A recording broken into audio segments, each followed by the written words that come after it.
நீங்கள் எதிர்பார்க்குறதே தான் ஜோசிகாரன் சொல்லணும்னு நீங்கள் எதிர்பார்க்குறீங்க. இப்போ அந்த ஜோசிகாரன் நீங்கள் எதிர்பார்த்ததை விட வித்தியாசமாக சொல்லிட்டானா அவனை திட்ட ஆரம்பிக்கிறீங்க. அப்புறம் உங்களுக்கு ஏற்ற மாதிரி சொல்கிற போலி ஜோசிகாரன் தாங்க உருவாங்க மார்க்கெட் மொத்தம். ஓகே, எனக்கு நடந்த ரியல் டைம் எக்ஸாம்பிள் சொல்கிறேன் கேட்டுங்க.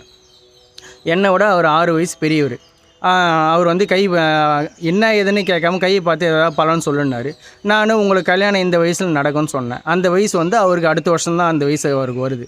அவர் உடனே என்ன சொன்னார், எனக்கு இந்த வருஷமே கல்யாணம் முடிச்சிடன்னு குச்சிங்கிறாங்க, வீட்டில் முடிச்சுடுறோம் பாருன்னு நீங்கிறாங்க, நீ இப்படி சொல்கிறியன்னாரு. நான் சொன்னேன், ஆனால் நான் ப்ரெடிஷன் சொல்லிட்டேன், அது பிடிக்கலாம் விட்டுடுங்கண்ணா, தயவு செஞ்சு என்னை திட்டாதீங்கண்ணான்னு சொல்லிட்டு வந்துட்டேன்.